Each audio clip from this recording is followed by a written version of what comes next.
Okay, hello guys. Welcome to Yapping with Melissa. Jadi kenapa aku set up tempat seperti ini juga, sebenarnya ini lebih mudah dan aku pengen ngeliatin jendela karena ini kurang lebih udah jam 5 sore dan aku nggak tahu akan yapping seberapa lama. Jadi biar kayak kelihatan nanti dari secerah ini, walaupun aku backlight ya, no problem, tapi bakal kelihat dari jendela ini kira-kira bakal sampai redup atau enggak ya, walaupun mukaku backlight dan sebenarnya ini depan aku kaca jadi aku bisa ngelihat. Jadi aku pakai HP yang kamera belakangnya, terus aku di depan cermin gitu, jadi aku bisa ngeliat muka aku. Jadi sebenarnya aku tuh ngeliatnya nggak ke kamera tapi ngeliat ke layar kaca. Baru mulai aja udah kayak menjelaskan hal random gitu ya. Ya namanya juga kita yapping, seperti bahasa anak gaul sekarang ya kan, yapping gitu. Nah, mungkin biasanya kita yapping di X, Threads gak sih bacanya, Instagram, Instastory, second account, atau di TikTok. Kita pasti yapping di sana, dan ini aku lagi pengen nyobain yapping untuk YouTube. Aku nggak tahu banyak anak muda atau siapapun itu yang masih nontonin YouTube atau enggak.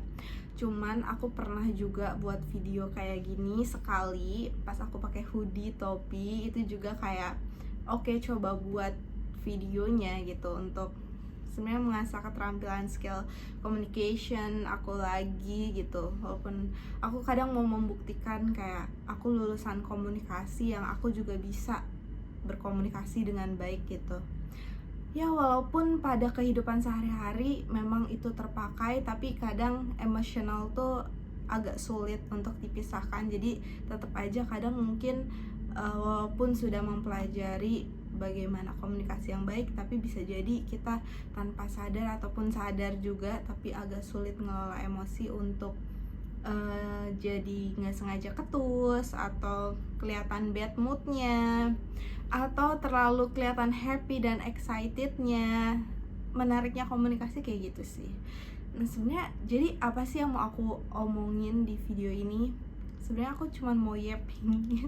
Judulnya ya yapping. Jadi aku pengen nyoba ngobrol aja, dan alasannya kenapa aku coba record ini juga karena aku lagi on make up untuk kerjaan aku. Jadi aku kadang suka males beberapa waktu sebelumnya untuk dandan ke kantor, tapi ternyata dandan ke kantor itu juga ngeboost energi kita sih, dan boost buat kita lebih confidence karena kita merasa cantik. Dan sejujurnya aku ini ngerasa bulat banget ke muka aku ya nggak apa-apa lah, karena ini cukup jadi tren juga ya, kayak hijab kaos simple yang masuk ke dalam leher gitu. Cuman memang aku lagi ada kenaikan berat badan, dan kamu tahu naik berat badannya tuh hampir 10 kilo. Jadi dulu tuh aku lebih tirus, gak sebutin, dan ini tuh kayak double chin juga ada gitu. Nggak tahu ini informasi penting atau enggak, cuman aku mau coba ngobrol aja sama kalian. Dan aku bingung kan mau bawa tema apa, cuman aku kayak lagi coba jalanin, dan mungkin ini relate buat kamu ataupun yang kamu mau tahu tentang kehidupan ini, bisa jadi referensi gitu ya. Aku pengen ngomongin tentang bagaimana seorang wanita asik setelah lulus kuliah dan bekerja gitu. Jadi aku pengen ngomongin tentang bekerja. Gimana sih pengalaman setelah bekerja, dan gimana menjalani keseharian gitu ya sebagai seorang pekerja, seorang wanita yang bekerja juga di lingkungan yang majority-nya itu tuh banyaknya laki-laki. Walaupun aku juga di back office sebuah company startup manufacturing gitu ya. Nah yang tadinya dominan laki-laki, apalagi kalau ke pabrik gitu dominan laki-laki, tapi di back office tuh sempet yang kayak 50-50 untuk laki-laki dan perempuannya, tapi sekarang lagi mendominasi lagi laki-lakinya karena beberapa yang perempuan ini tuh banyak juga yang udah resign kayak gitu. Jadi aku lagi merasakan lagi bahwa tempat dimana aku bekerja ini lagi didominasi laki-laki lagi, dan aku pun bekerja dengan tim yang juga laki-laki gitu loh. Jadi aku mau ceritain itu aja sih, gimana seorang lulusan komunikasi juga bisa bekerja di dalam bidang manufaktur gitu ya. Jadi walaupun bukan secara teknis, tapi juga balik kayak aku mulai dari digital marketingnya gitu ya, secara promotion, secara digital communicationnya kan pasti kayak marketing communicationnya buat eventnya, terus juga mulai sekarang merambah ke business developmentnya. Jadi menurutku menarik banget gitu, kayak untuk di komunikasi banyak banget peluangnya karena kita memang menggunakan itu tuh untuk sehari-hari kayak gitu. Dan sebenarnya aku agak bingung dan aku agak buyar gitu ya, aku mau ngomongin tuh mulai dari mana, dan aku juga kayak gak tahu sebenarnya sekarang aku tuh harus mulai dari mana gitu. Aku pengen ngomongin ini juga karena kebetulan aku lagi baca buku komunikasi juga. Pasti kalian gak asing kalau kalian anak komunikasi sama nama penulisnya, yaitu John Maxwell. Dan ini juga dapat rekomendasi bukunya yang diberi sama atasan aku. Jadi emang kayak aku selalu dikasih challenge gitu sama atasan aku, dan challenge-nya itu tuh selalu bagus untuk improve my skill gitu ya. Jadi aku lagi balik untuk mempelajari tentang komunikasinya lagi, dan aku jadi terpikirkan dan ingin melakukan untuk kayak kayaknya coba nih ngomong depan layar lagi gitu kan, depan kamera gitu. Dan tapi kesalahan aku adalah aku nggak mempersiapkan aku mau membicarakan topik apa. Jadi ini benar-benar fully random dari pikiran aku aja, dan ya so sorry kalau misalnya aku ngomongnya juga lompat-lompat gitu ya dari topik satu ke satu hal lainnya yang tadi kita masih bahas ini belum selesai, tapi aku nggak tanpa sadar udah kayak ke topik berikutnya. Sebenarnya banyak hal yang mau didiskus, cuman tadi temanya adalah bekerja ya. Oke, jadi pengalaman aku bekerja, kebetulan aku lulusan D3, jadi aku lulusan vokasi, dan sebenarnya itu ada satu hal yang membuat aku nyesek banget. Nyeseknya adalah aku tuh angkatan terakhir yang lulusan D3. Aku lulusan dari sekolah vokasi IPB, yang dimana yang seharusnya itu tuh aku adalah angkatan lulusan D4 gitu. Tapi karena waktu itu COVID, jadi sempat terkendala juga mungkin kayak administrasi kantor dan sebagainya. Itu jadinya aku lulusan D3 dan D4-nya baru di adik tingkat satu tingkat di bawah aku. Jadi kerasa dong ya nyekseknya, yang kayak dimana kalau D4 itu kan kita lulusannya udah sarjana terapan dan udah S1 gitu, S1 terapan. Dan kalau D3 kan masih vokasi yang kita masih harus melanjutkan pendidikan lagi ke S1. Nah, aku alhamdulillahnya waktu sebelum aku lulus, aku lagi cari-cari magang nih. Nah, kebetulan aku dapatlah magang di tempat aku sekarang saat ini. Nah, waktu itu aku masih kuliah dan di semester akhir, dan aku juga lagi penyusunan untuk tugas akhir. Tapi aku bisa dapat nih ngetapin aku kerja di sini gitu. Nah, tapi aku waktu itu memutuskan untuk resign dulu karena aku mau menyelesaikan tugas akhir aku. Sampailah aku udah selesai sidang dan aku menunggu wisuda itu mungkin ada sekitar 3 bulanan, dan aku merasakan untuk mencari kerja itu sulit banget. Kayak aku udah coba untuk interview, tes psikotes dan lain-lain sampai second interview, berlipat-lipat interview itu ya. Tapi memang belum ada rezekinya, yang aku udah greget banget pengen kerja, karena salah satu tujuan aku juga aku pengen ngumpulin uang juga buat aku bisa S1 gitu. Nah, jadi aku kepikiran buat aku balik ke company aku saat ini. Jadi aku sekarang bekerja di Imagine. Mungkin teman-teman kalau tahu gitu ya, namanya emang kayak nama agensi gitu ya, tapi ini adalah manufacturing hub dan merupakan salah satu pionir manufacturing hub di Indonesia. Dan itu salah satu hal yang membuat aku juga cukup bangga gitu ya, karena aku masuk ke dalam circle company ini tuh di saat masih yang orangnya masih kecil gitu ya, orangnya masih 11 orang gitu, dan aku anak ke-12 atau yang ke-11, dan intern yang lainnya tuh emang udah bekerja gitu kan. Nah, aku ngeliatlah perjalanannya gitu. Nah, jadi pas aku udah hopeless gitu ya, aku pikir kayaknya aku kepotong nggak ya tadi videonya, karena tadi ada notif bahwa baterai aku udah habis. Cuman kayak ya udahlah, aku mau tetap buat videonya sampai bateraiku habis aja. Oke. Atau aku sambil cas ya. Aku sambil cas dulu deh. Oke. Karena kan kita nggak tahu ya yappingnya akan sampai seberapa lama. Cuman aku udah jelas lagi kan ya. Oke, tadi aku lagi menceritakan tentang kerjaan aku ya. Nah, akhirnya udah se-hopeless itu, dan aku ingat bahwa dari atasan aku pada saat itu bilang kayak kalau kamu mau balik ke sini lagi, it's okay gitu intinya.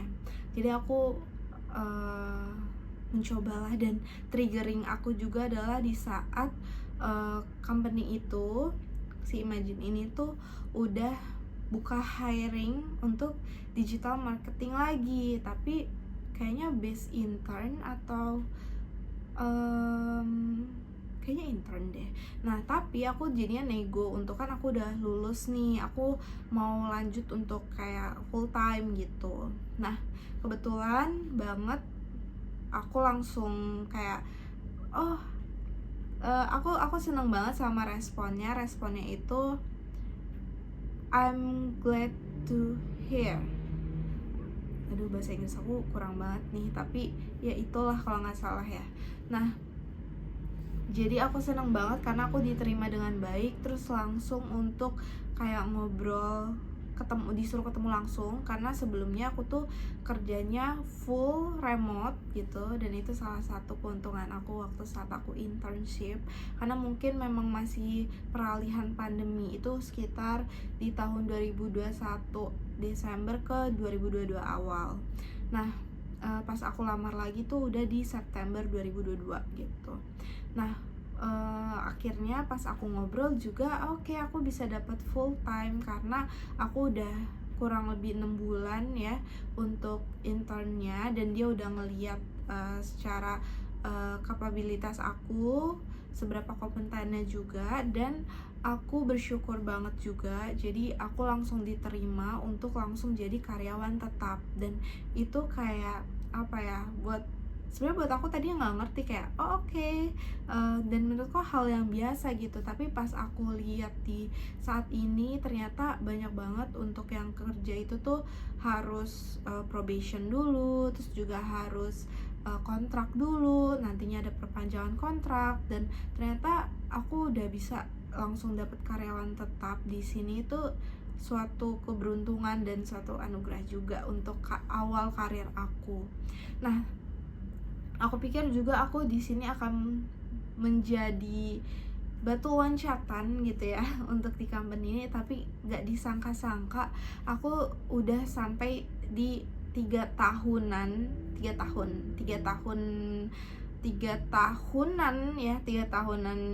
September, Oktober, November, Desember, Januari, September, Oktober, November, Desember, Januari, Februari, ya 3 tahun 5 bulan dari awal aku masuk sebagai kartap di sini. Kalau ditambah intern aku udah 4 tahunan. Oh my god, yang aku awalnya pengen jadi batu loncatan, itu tiba-tiba aku ngerasa jadi batu pondasi. Izin. Dan yang itu tuh kayak menurutku, wow, ternyata perjalanan karir yang aku pikir aku akan jadi tipe orang yang lompat-lompat, karena memang di masa itu pun aku tetap nyari opportunity-nya. Cuman aku pertimbang-timbangkan company aku saat ini nih cukup growing gitu ya.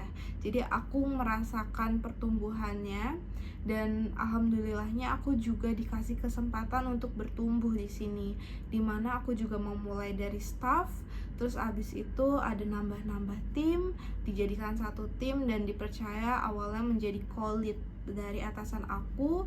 Dan waktu itu aku udah cukup merasa siap handle, dan udah cukup keseharian yang aku handle sebagai lead di dalam divisi ini gitu. Dan entah kenapa aku memberanikan diri gitu ya, karena aku merasa kayak aku udah cukup pantas nih.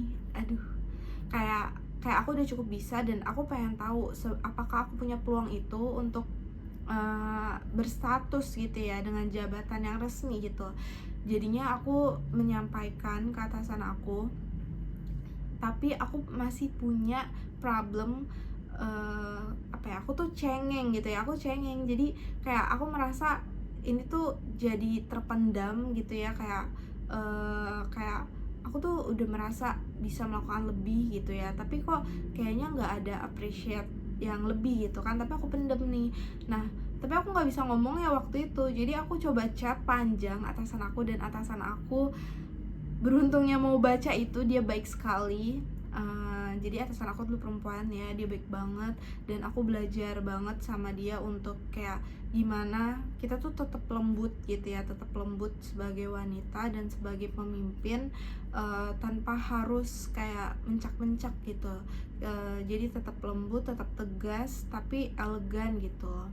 Nah, sampai akhirnya dia ajak aku untuk ngobrol, dan pas aku ngobrol itu tuh aku nangis, yang kayak oh my god, aku masih yang kurang kuat gitu, yang masih gampang nangis banget, sedikit malu, tapi atasan aku bisa menerima itu juga salah satu hal yang kayak oke, kepotong ya. Oke, kayak dimana lagi aku bisa dapetin kesempatan punya atasan yang sebaik itu. Dan sebelumnya sempet yang kayak goyang gitu juga kan, aku mau tetap standby di sini atau coba opportunity yang barunya gitu.